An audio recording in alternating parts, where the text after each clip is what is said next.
Maka abbaa kan ilmaa kan hafuura qulqulluu sadaan waaqa tokkoomin iyyeeni mati waaqayyoo madoo gadaada maaramii gadaama jedhamudha. Karaawwan warri seenaa raguni karaa dhiiraadha. As garanarra immoo kan jiru karaan kun olaa asirra jiru kun immoo karaa shamarran seenanidha jechuudha. Gadaamni kun dhagaa tokkorraa kan inni bocamee jiru. Innis kun gara laawudiitti osoo hin taane gara keessatti asii gadi bocamee jechuudha. Yoo xiqqaate gadaamni kun kan inni hundeeffame jaarraa 12ffaa keessadha abboonni keenya. Innis abbaa keenya abbaa Gabra Manfas Qidduusiitiin abbaa Gabra Manfas Qidduus yookaan abboota jennudha jechuudha. Amma namoonni seenaa jiru. Daawwii gaarii waliin hanga dhumaatti nu waliin akka daawwattanii share subscribe gochuun nu jajjabeessaa isiniin jedha.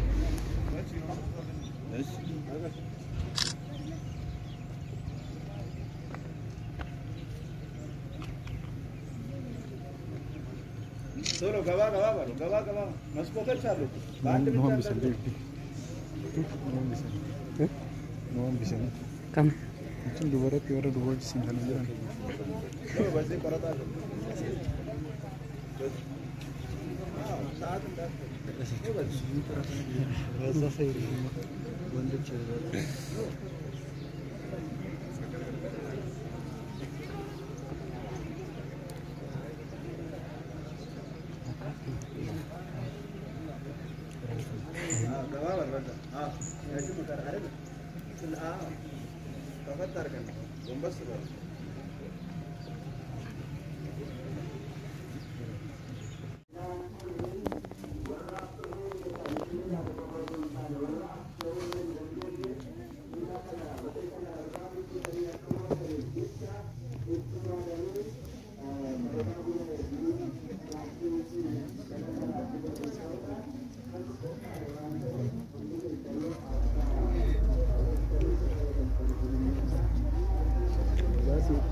Iyyeeni laa girgiddaan isaa kana fakkaataa jechuudha.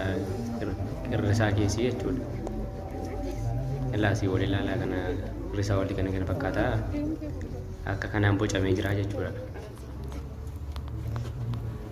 Inni kufi lafiititti argaa jirtan kun immoo laagun balbala isaadha. Karaa ol seenanii jechuudha. Kun balbala itti aanes kunoo balballi jira. Balballi isaa gara balbala.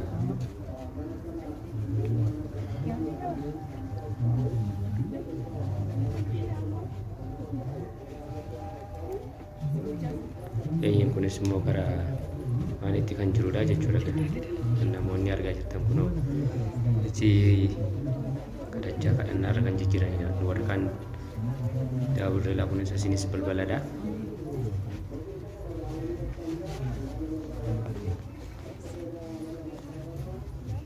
Hundumtu keessanuu akka ijoollee tawaahidoo kan taatan hundi keessan akka dhuftanii daawwattanii fi akka dhuftanii eebbarraa argattanii maqaa waaqayyoon isin gaafadha. Inni balballi isaa gara balbala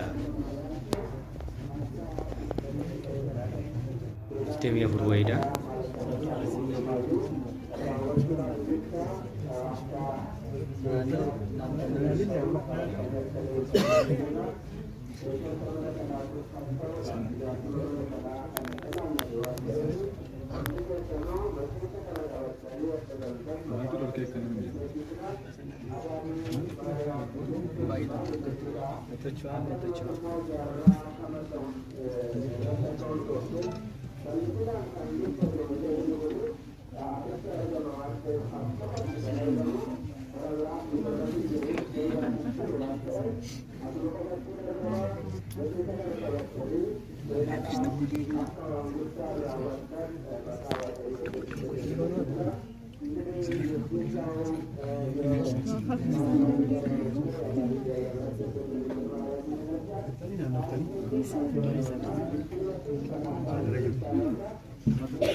Jala jalasika akka sa'aatiin guyyaan itti deemaa jala.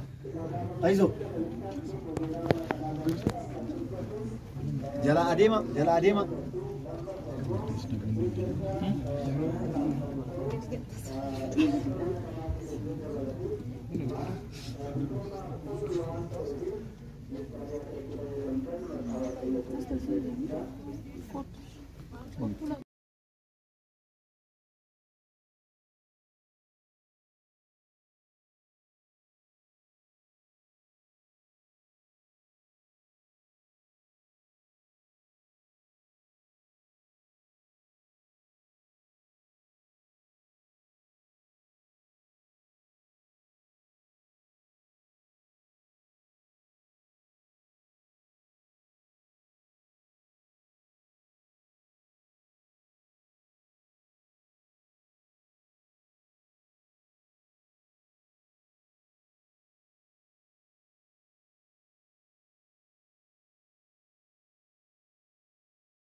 Si kami sagalee duukaa galchuun dandeenya sagalee intini duukaan ta'uu dandeenya sababa achi keessatti sagalee naasamu namatti mijannee fi iddoon kun amma yeroo isaan manatti naanna'amaa jirudha jechuudha yeroo akkasii laaguma asii wajji akka argaa jirtanii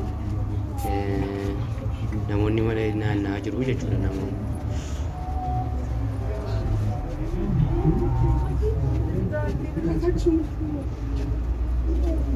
Baay'ee iddoo namatti toluu fi iddoo nama gammachiisudha. Iddoo simboonni waaqayyoo irra jiru iddoon kun amma naannoo irra jiru jechuudha.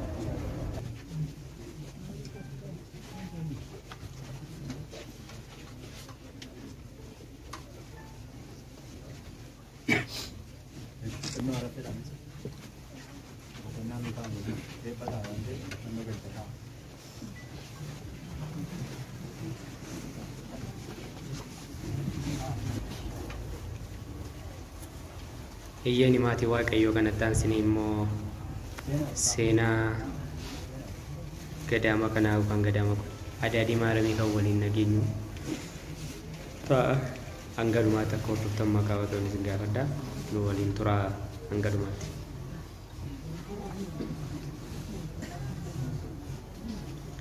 Namoonni achi keessa yeroo dheeraaf turanii amma waa'ee seenaa fi akkaataa hundeeffatamaa isaa fi bara akkam akka hundeeffame eenyuun immoo akka hundeeffame nama akkamiin immoo akka ijaarame gaaffiiwwan kanaa fi deebii argattu jedhee yaada.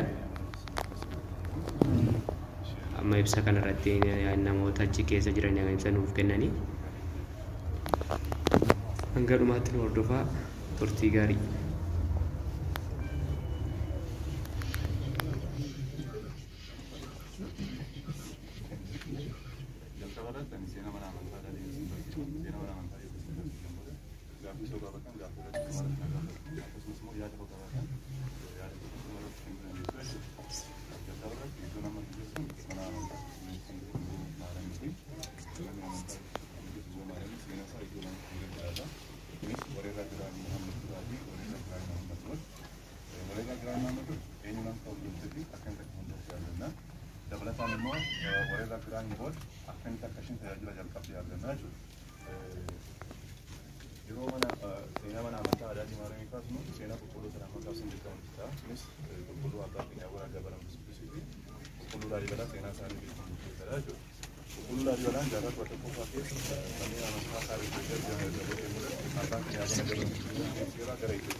Abang yang guna gabung ini kululu lali balan las serat orang yang itu las ada wajah dulu kululu lali balan abang yang guna gabung ini aku orang kululu kangguta mantau sani kubate abako lawajin asai sifis mana mantau asistinan orang jadi gabatin abang yang guna gabung ini Gibsi raga Ethiopia tu karfani umat Ethiopia tu keracurkan kunis kara kab Ethiopia sontan kubbe Ethiopia ratani umat Ethiopia tu keracur kayu warisan feyamit kara kab kubbe Ethiopia tu dia menjadi itu mana itu Sanimbola kululu lali balan ba yega mari abang yang guna gabung ini kara kubbe Ethiopia tiga gese aja abang yang guna gabung ini kara kubbe Ethiopia rufani tulu zukala rat kara nau suga gesa jiranu qulqulluu Laalibalaan abbaa keenya Abuna Gabra Masquulis irraa kadhannaa fudhachuudhaaf kaaba Itoophiyaa irraa ka'ee gara kibba Itoophiyaatti dhufa. Abbaan keenya Abuna Gabra Masquulis achirra osoo jiraataa jiran qulqulluu Laalibalaa wajjin wal arganii osoo gaara yookiin immoo Idaamii Zuqaalaa daawwachaa osoo jiranu bakkee kanatti ifni adda ta'e mul'atee ture. Bakkee manni amantaa ijaaramee jiru kanarratti Yabiraan dukkaanni ifa ta'e wayii asitti ta'ee ergamtoonni Waaqayyoo dubaroo Maariyaamii galateeffachuudhaaf hoggaa bu'anii fi hoggaa bu'an Oromoonni gaara Zuqaalaa jala jiraatan arganii jiru. Saniin booda ergamtoonni maaliif akka bu'anii fi maaliif akka ba'an gaafii waan ta'eef abbaa keenya Abuna Gabra Masquulis akkas jedhanii gaafatan. Yeeboo adii isinii maaliif bu'a maaliif baha jedhanii abbaa keenya Abuna Gabra Masquulis gaafatanii jechuudha. Abbaan keenya Abuna Gabra Masquulis gaafii gaafatan hoggaa deebisan adiiwwan ergamtoota Waaqayyooti. Sababni isaa bakka sanatti bu'anii ba'aniif qulqulluu Maariyaamiin bakkee san iddoo sun iddoo adda ta'edha. Iddoo eebbifamaadha waan ta'eef san galateeffachuudhaaf bu'anii bahu jedhanii dubbatanii jechuudha. Saniin booda abbaa keenya Abuna Gabra Masquulis qulqulluu Laalibalaa ajajani. Kunis maal jedhanii tajaajilan iddoo sanitti deemiti mana amantaa hojjetu akka mana amantaa kaaba Itoophiyaa jiru hunda akka hojjetteet deemiti bakka sanis mana amantaa hojjetu jedhanii tajaajila. Yeroo isaan akkas jedhanii ajajaniif qulqulluu Laalibalaatiif iccitiin adda ta'e mul'ate. Kunis kitaaba qulqulluu yaan wal qabsiisnu seera uumamaa boqonnaa 28 irratti Naataanii fi Daawit mana amantaa bocuudhaaf suwaayii galanii turaniyyuu yeroo suwaayii galan Naataaniif iccitiin mul'ate manni amantaa Daawitiin osoo hin taane ilma Daawitiin akka hojjetamu yeroo ifa ta'u Daawitiif garuu iccitiin adda ta'e mul'ate. Kunis maal Yesuus Kiristoos dubaroo Maariyaamii irraa dhalatee nama ta'ee dhufa jedhee qulqulluu Daawit dubbatee jechuudha. Qulqulluu Laalibaanis jalqabarratti akkasitti kaaba Itoophiyaa irraa ka'ee kan gara kibba Itoophiyaatti dhufe mana amantaa Adaarii Maariyaamii bocuuf himati kan inni dhufe. Abbaa keenya Abuna Gabra Masquulis irraa eebba fudhachuudhaaf dhufe. Garuu erga dhufeen booda iccitiin adda ta'e mul'ate. Kunis maal እመቤታችን ዛቲ መካን ደብረ አዴር እመቤታችን በስደተ ዘመኗ እዛ ቦታ አርፋ ቆማ ጸልያበታለች ብሎ ተናገረ። የበከ ሰነረት ዱበሮ ማርያም የሮ ጎዳንሳ ሺ ቦቀቴ ረት ከረና ገገስቴ ይርቴ ዱበቴ ሶ ቆሌ ህምቡሊ ነው ፈማን አመንታ ከነ ቦቼ ጆ ማን አመንታ ኩን ወክነሞ ማን አመንታ አዳሪ ማርያም ቁልቁሉ ለዳፍ ወጂ ኢሳ ዱማቲ ኦሶ ሂንቱ ሙሩን ዴም ናሞኒ ማርፈታን ሆ ያዳቱቴ አከነ ራካኔ ዮ ከናት ዱፍ ነው እኒ ኩን ሶራንሳ ወልፋ ጎዳ ከረ ዱብደሩ ባጅርሞ ሶራንሳ ገባ ባላቹ ሰበም ኒ ገባ በደ qulqulluu Laalibalaa osoo mana kana bocaa jiru ergamaa waaqaa gara qulqulluu Laalibalatti ergamee dhufe yeroon boqonnaa keetii geera waan ta'eef mana amantaa kana dhaabiti gara biyya keetiitti galli jedhee itti himee jechuudha. Saniin booda qulqulluu Laalibalaan baay'ee gaddeedha seenaa isaa irratti. Baay'ee gaddeedha. Sababni isaas maal inni osoo mana amantaa kana xumurii deemuu isaatti baay'ee gadde garuu tajaajila mana amantaatiif hin oola jedhee taabota bultoo Waaqayyoo galchee luboota mana amantaa tajaajilan ramadee gara biyya isaatti galee boqotee jira. Qulqulluu Laalibalaan erga mana amantaa Adaadii boceen booda mana amantaa biraa hin bonye yeroo boqonnaa isaas kan itti himame mana amantaa kana irratti jechuudha. Kanaaf qulqulluu Laalibalaan mana amantaa kana kan inni hojjete jalqaba jaarraa 12ffaa irra hojjete. Yeroo mana amantaa kana hojjetu qulqulluu Laalibalaan mana amantaa kanaaf alaagara keessaa seensa sadi ከውጭ ወደ ውስጥ የሚያስገባ 3 መግቢያ jalqabarratti gara bahaatiin kan argannu kan abbootiin tajaajiltoonni mana amantaatti seenanidha. Gara kaabaatiin kan argannu immoo warreen dhiirolii kan itti seenanidha. Gara kibbaatiin kan argannu warreen kan itti seenanidha jechuudha. Seensa kana sadii kan hin godheef tokkummaa Sillaasee fi sadummaa Sillaasee mirkaneessuudhaaf gara mana amantaatti yoo galu manni amantaa kutaa sadii qaba. Qinee Maahaleetii, Qaddasii, Maqdasii jennee kan qoqqoodnee jirru. Qinee Maahaleetiin tajaajila baaruudhaaf oola. Sataatiin itti gaggeeffama. Inni lammaffaan immoo foon gooftaa fi dhiigni gooftaan bakka itti kennamudha. Sadaffaan kadhannaan qiddaasee bakka itti gaggeeffamudha. Isa sadaffaasan namoonni kamiyyuu seenuu hin danda'ani. Maaliif jennaan taabonni bultoo Waaqayyoo waan as keessa jiruuf namoonni aangoo hin qabne kan immoo namoonni luwaa fi daaqonii kan hin taane ala namni biraa seenuu hin danda'u jechuudha. Qulqulluu Laalibalaan yeroo mana amantaa kana bocu balbala 10 fi foddaa 24 kan inni hojjetee fi mana amantaa kana xumure. Kunis qulqulluu Laalibalaan manneen amantaa Itoophiyaa irra jiran yeroo hojjetu kitaaba qulqulluu kan inni lafa kanarratti deebisee jechuudha. Kunis maal inni balbaloonni kurnan foddaa abboomii kurnan bakka bu'aa jechuudha. Asiruu bar asirtuu zaatasin yookiin 24 መስኮት 24 kana samayin foddaawwan 24 abbootii 24 samii irra kan inni bakka bu'aa jechuudha. Akkuma isinitti hime qulqulluu Laalibalaan mana amantaa kan inni hojjete jalqaba jaarraa 12ffaa irra hojjete. Jaarraa 12ffaa kaasee haga jaarraa 15ffaatti manni amantaa tajaajila kennaa ture. Jaarraa 15ffaa irratti yeroo wareegaa Giraay Mahammad gaggeessu gara kanatti dhufu. Yeroo Giraay Mahammad gara kanatti dhufu abbootii mana amantaa tajaajilan taabota bultoo Waaqayyoo fi meeshaalee qulqullummaa kan amma danda'an qabatanii gara Zuwaayii Dassiititti kan isaan godaananii Giraan yookaan dhufu mana amantaa duwwaa argatu. Kaayyoon isaa mana amantaa barbadeessuudha waan ta'eef mana amantaa barbadeessuudhaaf yaalee jechuudha. Yaaliin isaa inni jalqaba mana amantaa gubuudhaaf kan inni yaalee yeroo mana amantaa gubu ergamaa Waaqaa akka mana kan gubne hin dhoowwine jechuudha. Yookiin immoo ibidda jalaa dhaamsee kuma sooraasaa ol jennee ilaaluu dandeenya yeroo san Giraan kan inni gubu kun amma bifa dhaqaatiin hojii jechuudha. Yeroo san Giraan kan inni gubeedha aara isaatii kunis jira. Iddoo sana irratti siin arganna kan keessan immoo irras keessa jirtan wal jettanii ilaaluu dandeessu jechuudha sooraasaa. Kuni bifa dhagaa osoo hin taane jaarraa 15ffaa keessatti Giraany Mahammad kan inni guuruudhaaf kan inni yaale jechuudha. Ergamaa Waaqaa yoo ibidda jalaa dhaamsu balbala kurnanii fi foddaa 24 cufee gara kanarraa deemee jechuudha. Sababa Giraany Mahammadin manni amantaa kun waggaa 300 tajaajila isaa addaan kutee ture jechuudha. Kana jechuun jaarraa 15ffaa kaasee hamma jaarraa 15ffaatti manni amantaa kun tajaajila kennaa hin turre.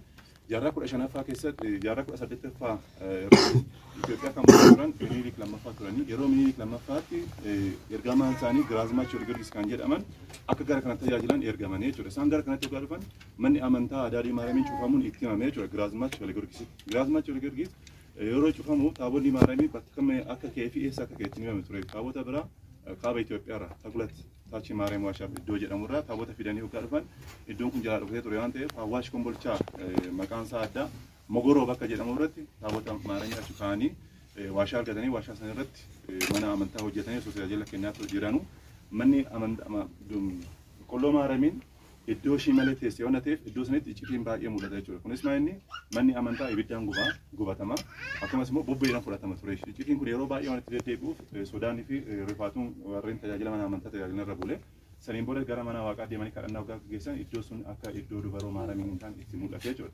Kanaafuu iddoo biraa barbaaduudhaaf gara kanatti dhufan. Amma bakka jiru kanarraa yookaan immoo amma bakka Adaadii Maariyaamiin jirtu kanarraa kiiloomeetira 7 fagaataa iddoo Gamsa Jiilaa jedhama. Yeroo ammaa kanatti manni amantaa Giyoorgisiin hojjetamee tajaajila itti kennamaa jira. Gara sanitti mana amantaa biraa hojjechuudhaaf osoo isaan tajaajila kennaa jiranuyyuu achitti uummata waliin ga'anii erga mari'isaniin boodatti yoo Giraazmaach Walgirgis gara kanatti yoo deebi'an kurupheen takka kaatee Giraazmaach Walgirgis qaxxaamurtee jechuudha.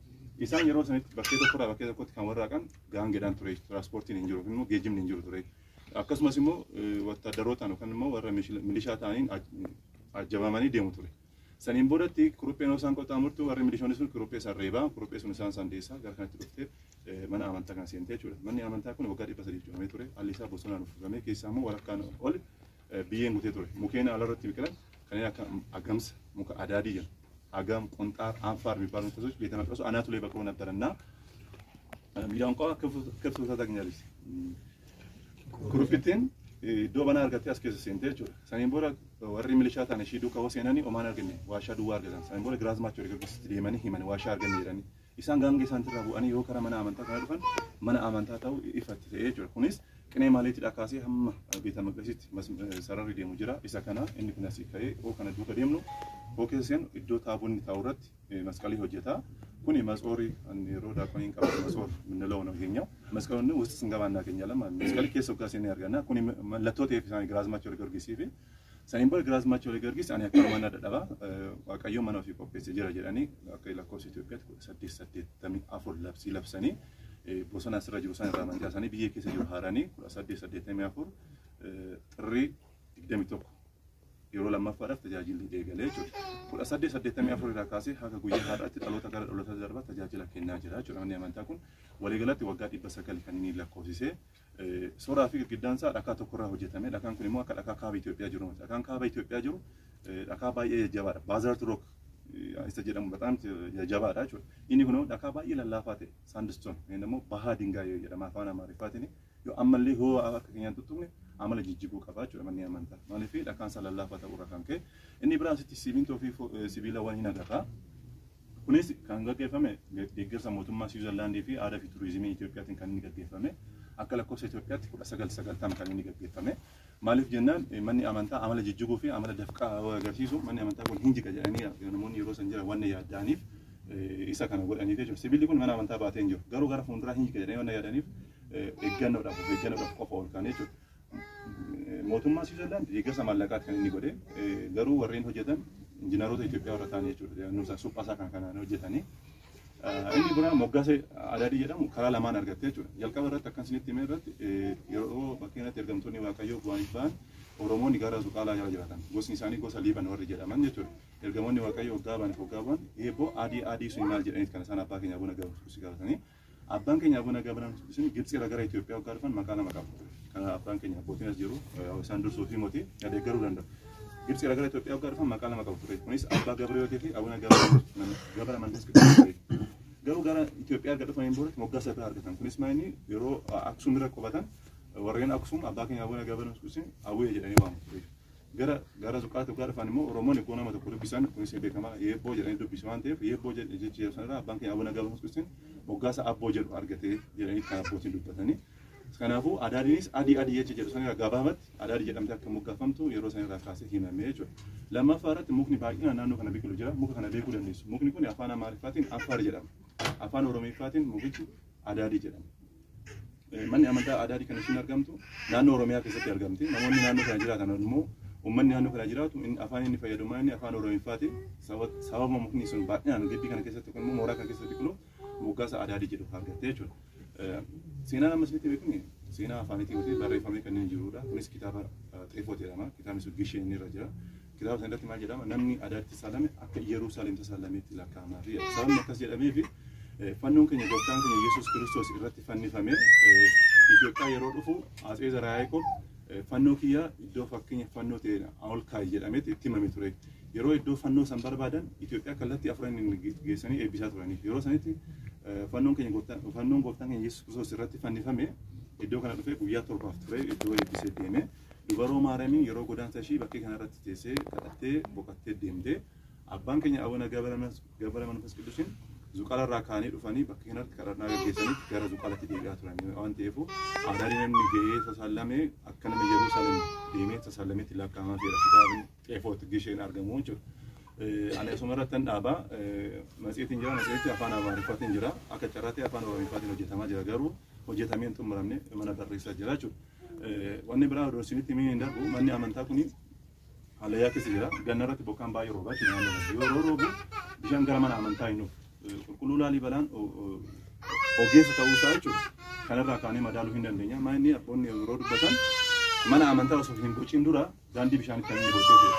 ቅዱስ ላሊበላን ጠቢብ መሆኑን አባቶች ሲናገሩ ቤተ መቅደሱን ከመቆርቆሩ በፊት የውሃም ሜዳ መሰረት ይላሉ አባቶች ሲናገሩ። ምክንያቱም ክረምት ላይ ጎርፍ እንደሚያስቸግረው ያቅ ነበርና ቤተ መቅደሱን ከመቆርቆሩ በፊት ገነረት ገላን ነከሰ ረክሱ ሂም ቤካውነት ተፍ ማን አመንታ ሰው ሂም ቦጪን ዱራ ዳንዲ ቢሻኒ ከኒቶች የፈቹ ሰይምቦል እንስ ዳንዲ ቢሻኒ ገራ ባህት እንደማ ለገጨተኝ ዱፍተን ኢሶ ጂኒ ታስፋቴ ቹ ከነሞ ኮቴ ኢሶ ጂኒ ወል ብረፍ ዲጀራቹ አናፉ ኢሳ ሱጋ ማርፈን ይናርግና እኔ ብራሞ ዋሻ ወንት ጥቆ ወይ እንጅሩ ኢሳን ኩኒስ ዋሻ ጀልቀበ ማኒ አፈን ቁልቁሉ ላሊበላ ማን አመንታ ከን ሂንጡ ሙሬ ዲስ ኒት ሜተን ጅራ ኦሶ ጡሙሬ ቢየ ሳትረት ቁጣን ሆጀተ በከናርተሞ ኢሳውል ኢሶ ጀቹ ዳንዳ ጋሩ ኦሶ ሂንጡ ሙሬ እንደመ ካን ጀልቀበታ ፈኒዳ አማስ ወኒ ሲኑባቸው ቀብደን ቁልቁሉ ላሊበላ እንዲ ኩኒ ሶራሚት ቁልቁሉ ላሊበላ አማስ አደኛራ ካን ማንኔ እኒ ሆጀት ማንኔ አመንታ እኒ ሆጀት አደ ካን ሲታሲሱ አም ማንኔ አመንታ አደኛራ ሆጀታመን ቤዚመንቲን ሳኒ ከነሞ ሀዱሪ ሳኒ ለፋገራ ኦሊት ካን ሳኒ ጀራማ ዲማ ቁልቁሉ ላሊበላ ጋሩ ለፋገራ ኦሊት ሳኒ ጋራራ ጋራ ገዲት ካን እኒ ቦቻ ፈየቹ ከናፉ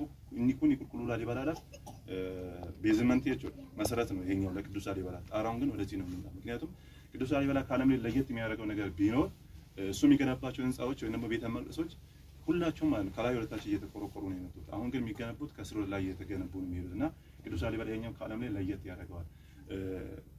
ቅዱስ ላሊበላን እንዲሁም ከጌታችን ከጌታችን ክርስቶስ ከኢየሱስ ክርስቶስ ጋር ያመሳስሉታል። ቁልቁሉ ላሊበላ ጎፍታ ከኢየሱስ ክርስቶስ ወጂን ወልቀብሲሶች ወከነስ ማኒ ጉያን ዳሎታ ሳኒስ ቶኮ ታሳሲ ዲግደም ይሰገሊ ጎፍታን ከኢየሱስ ክርስቶስ አዱኛው ሙዳፍ ጉያ ተርበት ፍረተ ጋሩ አዱኛ ፈይሱ ዳፍ ደግሞ ወጎተ ሶም ሰድ ቁልቁሉ ላሊበላ ማን አማንታ ከነ ቦቹ ዳፍ የሮ ሙራስ ፍረተ ዶቦደ አቦን ይቀርበታል ዳንዲ ቢሻኒ ሆጀቹ ዳፍ ጋሩ የሮ ባይ የሮ የራት ፍረተ የኔ ታከስት ወልበራ ቀብስኔ ደሙ ከናፉ ይረደምተኒ ወጋላልተን ይረጫ ላይ ፈስኒ ታቹ ሰማሪፍ አንተ ይረጫ ለሞር ነው ይራ ማለፊ ሲናሳ አማሪፍ አን ካን ዱብሴ ቀወነ ተይፎ ጋሩ ሚፋቲ ካዋን ዱብዞ ባይ ሳይ ፈስኒ ታው ዲሱ እንዳ ጋሩ ጋፊና ነጋፈዳት ይፈታ ታሪኩን በአማርኛ ስለወሰድኩት ነው ወደ ገዳሚኩን ከነሙ እንዳይ ያኒ ማመሪ ዱረዳ ቁልቁል ይችላል ላሊበላቱ እንደዚህ የሮሰነ ታቦተ መቀጠስ አስከሰ ቱሪ አስከሰ ታቦተ መቀጠስ ትገሊ አሲሞ ጋስቶሪ ወደሞ ወጋ ይበሰዲ ዱረ ዴቢ ታቦንስ ዋንተ ኢቲፒ ታቦንሱን አምባስ ዴቢ አኒ ዱፋኒ ሩሞ ታቦተ ማረሚ ብቻ ኢቲሞ ታቦኒ ማረሚ ዱፍ ደዩ አቹማ ከዋላንት ኒጅርቲ ዙዋይ ጅርቲ ሞከሚዳ አምባስ ከሰው ታቦተ መቀጠስ ጅራ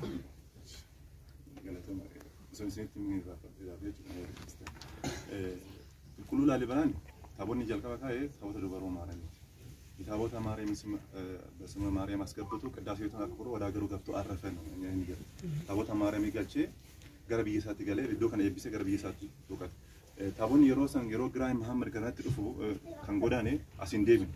Achuma tafi zuwa idasiis jira. Hin deebine inni sun.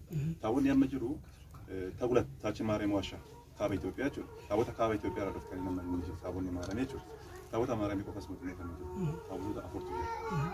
Kunis kan dubaroo maaramee kan qulqulluu Laalibalaa kan abbaa keenya Abuna Gabra Qudusii fi kan qulqulluu Qiirqos kan isaan taabonni keessa jiranii. Dubaroo maaramiin fulbaana 21 yookaan immoo maskarama 21 akkasumas hedaarii 21 sarree 21 waggaatti yeroo sadii dubaroo maaramiin hin qaban ayyaana ishii qulqulluu Laalibalaa fi abbaa keenya Abuna Gabra Qudusii taasaasii 29 gaafa san ayyaanota gurguddoo sadii qaban.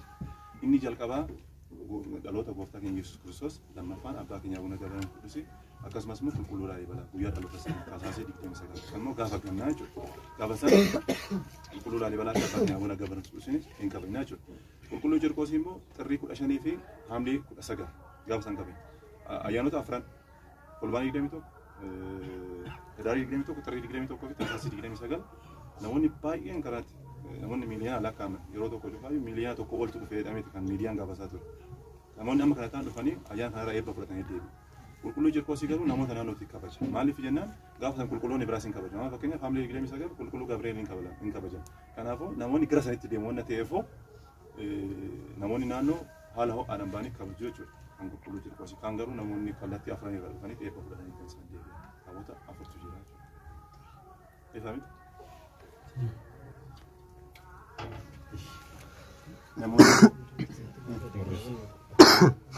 Annan gabaabsaa gaaffii gabaabaa kaasuu fi amma kawaalli yookiin gadaamiin kun dhaloota itti aanu akkatti gorsiisuu fi gadaamiin kun kan argamu naannoo Oromiyaa keessatti amma akka dhageenyitti magaalaan amma keessa jirru kun yeroo Ortodoksii qofa amantiin as jiru amantoonni as jiranii jedhamaa ture.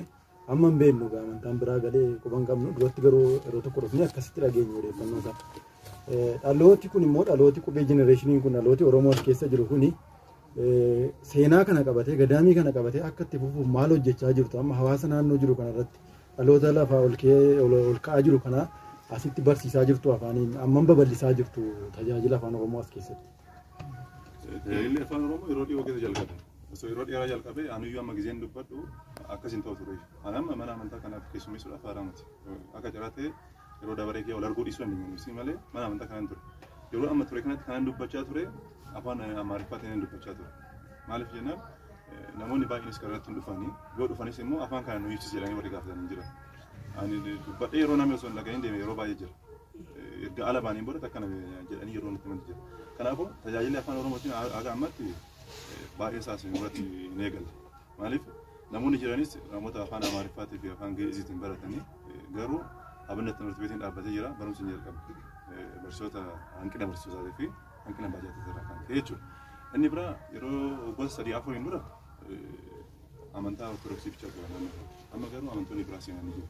Ani akka amantaa Pirotestaantii, ani akka amantaa Waaqeffannaa kuni garatti galanii jiru. Musliimii illee hin dhufne akka ammatti. Pirotestaantiin daandii irratti argitanii jirtu galma isaanii jechuudha. Waaqeffataanis akkasumatti qaba iddoo biraatti. Kanaafuu amantaan biraa seenaa jira garuu dura ittiin hojjetamne amma reefu itti ka'aa jirra jechuudha. Dura ittiin hojjetamne wanni suuraan kan jechuudha. Uummata garuu barsiisaa. Kan gaddisa. Iddoo guddaa mana tokko. Reefuu dhufee jira. Warri kaan fideen agarsiiftan ayyaana isaas ni barbaachisa. Baay'ee gammada. Seenaa kan obboleessi kan dubbatu sirnaatiin qabaatu.